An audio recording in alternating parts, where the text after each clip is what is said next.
पुरुष अगर अपने ऐसे वो 5 टेस्ट करवाएं जो नहीं करवाते वो, क्योंकि उनको नहीं पता कि ये टेस्ट अगर वो करवाएंगे टाइम से तो उनकी वाइफ जल्दी प्रेग्नेंट हो जाएगी।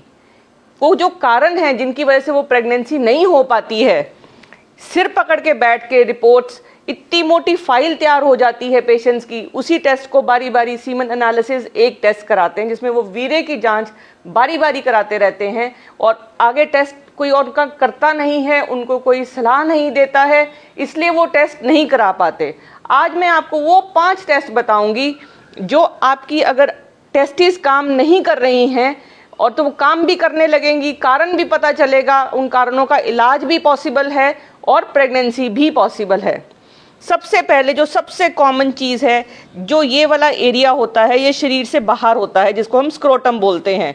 स्क्रोटम के अंदर टेस्टिस होती हैं, एक ऊपर और एक नीचे। इन टेस्टिस में से पाइप्स निकलती है और वो आके पीनिस में अटैच होती है और उससे सीमन निकलता है। अब कहीं ना कहीं जहाँ प्रॉब्लम है वो शुरू होता है हिस्ट्री एग्जाम से पहले। आदमी से कोई भी ये बात नहीं करता कि वो क्या तंबाकू, बीड़ी, सिगरेट अगर कुछ भी लेता है तो उसके स्पर्म्स कम हो जाएंगे। पहली चीज़ है उससे बात करी जाए, क्या वो काम करता है जिसकी वजह से ये दिक्कत है। दूसरा, उसको एग्जामिन करना बहुत ज़रूरी है कि कई बार यहाँ पे हर्निया होता है या फिर नसें फूली हुई होती हैं। ये जो नसें हैं जब ये फूल जाती हैं तो इनमें टेम्परेचर बढ़ जाता है। इनका टेम्परेचर बढ़ने से जो टेस्टिस है उसके अंदर जो स्पर्म होते हैं वो डैमेज हो जाते हैं। नंबर आपका रिपोर्ट में ठीक आएगा, कभी ज़्यादा आएगा कभी कम आएगा, लेकिन प्रेगनेंसी नहीं हो पाएगी क्योंकि जो स्पर्म है वो एग के अंदर नहीं जा पाता क्योंकि वो हीट से डैमेज हुआ है। नीचे कोई हर्निया है, कोई हाइड्रोसील है, यहाँ पे पानी है, भारीपन है, यहाँ पे नसें फूली हुई हैं, इनमें से कोई भी एक चीज़ है। सो लोकल एग्जामिनेशन, इस एरिया का एग्जामिनेशन बहुत ज़रूरी है। एक और प्रॉब्लम बहुत कॉमन है आदमियों में कि जो यहाँ पे ऊपर एक स्किन होती है जिसको फोर स्किन बोलते हैं, वो फोर स्किन अगर ऊपर की तरफ नहीं जाएगी तब भी इनफर्टिलिटी हो जाती है, तब भी संतान नहीं होती। ये है सिर्फ एक सिंपल एग्जामिनेशन जिसमें कोई दर्द नहीं, कोई बुखार नहीं, कुछ नहीं होगा। दूसरा, इसके बाद नेक्स्ट आता है कि उनके हमें टेस्ट करने होते हैं। उनके हार्मोन टेस्ट करने बहुत ज़रूरी हैं कि जो हार्मोन है, जितना भी सिस्टम है टेस्टिस का, वो यहाँ से ब्रेन से शुरू होता है। यहाँ पे पिट्यूटरी और हाइपोथैलेमस 2 ग्लैंड्स हैं जिनमें से hormone LH, FSH, E2, prolactin secrete होता है। वो यहाँ पे आके इन टेस्टिस पे एक्ट करता है और यहाँ से टेस्टोस्टेरॉन और फ्री टेस्टोस्टेरॉन बनते हैं जो स्पर्म बनाने में हेल्प करते हैं, जिसको स्पर्मेटोजेनेसिस बोलते हैं, और वो स्पर्म्स बाहर आके प्रेगनेंसी देते हैं। तो ये बहुत ज़रूरी है कि आप ये 6-7 जो हार्मोन्स हैं इनके लेवल अवश्य कराएं। अगर ये हार्मोन के लेवल ज़्यादा हैं तब भी प्रॉब्लम है, अगर ये लो हैं तब भी प्रॉब्लम है। फिर आया कि ये हार्मोन्स भी हमारे नॉर्मल आ रहे हैं डॉक्टर साहब, इसके बाद नेक्स्ट कंडीशन आएगी कि देखें कि फिर हमें अल्ट्रासाउंड करना पड़ता है कि ये देखने के लिए कि जो यहाँ पे प्रोस्टेट जिसको हम बोलते हैं, प्रोस्टेट एक होता है और सेमिनल वेसिकल्स 2 चीज़ें होती हैं। ये यहाँ पे दिखाएंगे, ये जो एक ऑर्गन है आदमी के अंदर होता है जिसको प्रोस्टेट बोलते हैं।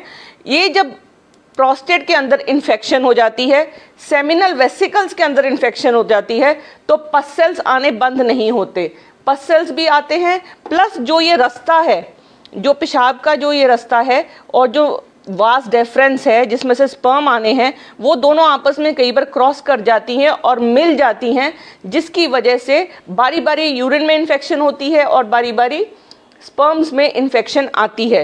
तो ट्रांस रेक्टल यूरेथ्रल स्कैन बोलते हैं उसको, यूरिनरी स्कैन, वो पॉटी वाले रास्ते में से एक ऑर्गन, एक ट्रांस स्कैन डाला जाता है, पतला सा स्कैन होता है, दर्द कोई नहीं होती।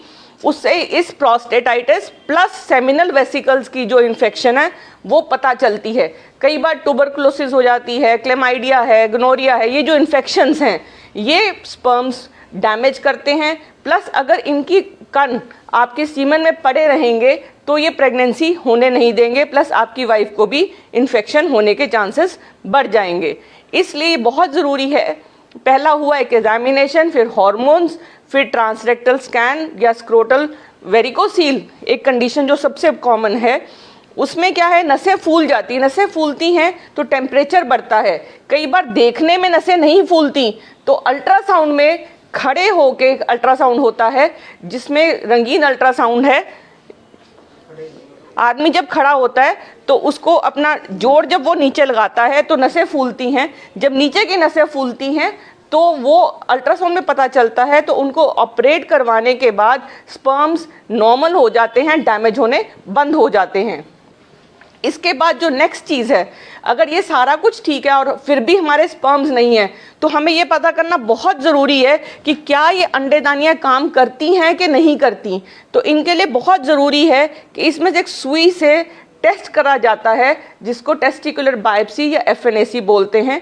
स्पर्म्स अगर इसके अंदर हैं तो उन स्पर्म्स को फ्रीज कर लिया जाता है, तो टेस्ट ट्यूब बेबी से प्रेगनेंसी हो सकती है। इसके अलावा जो सबसे बिल्कुल एक बेसिक टेस्ट होता है, सपोज किसी आदमी के स्पर्म्स नील आ रहे हैं, तो ये पता करना बहुत ज़रूरी है कि वो बन रहे हैं या नहीं बन रहे। अगर बन रहे हैं तो बाहर नहीं आ रहे, बाहर नहीं आ रहे, इनका टेस्ट होता है फ्रक्टोज लेवल। फ्रक्टोज लेवल अगर प्रेजेंट है तो इसका मतलब स्पर्म्स कहीं ना कहीं बन रहे हैं और बाहर नहीं आ रहे, और फ्रक्टोज लेवल अगर नहीं है तो इसका मतलब स्पर्म्स बन नहीं रहे।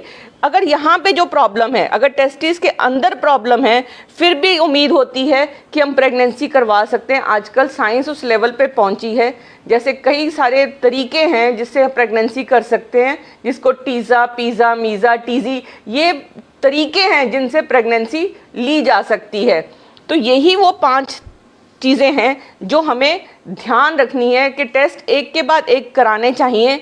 ये नहीं सोचना चाहिए कि अगर हमारा टेस्ट नॉर्मल आ गया है, कई बार नॉर्मल टेस्ट के बावजूद भी स्पर्म्स काम नहीं करते, तो स्पर्म के फंक्शन टेस्ट करने चाहिए और उनकी इम्यूनो लेवल्स, इम्यूनोलॉजिकल टेस्ट भी आते हैं।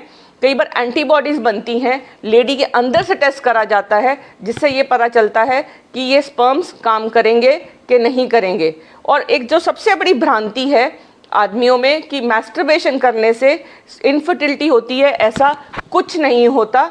तो इसलिए आप निश्चिंत हो जाएं। अगर आपको कोई भी प्रॉब्लम है और अगर आप टाइम से अपने टेस्ट कराएंगे तो आपको एक स्वस्थ संतान अवश्य प्राप्त होगी।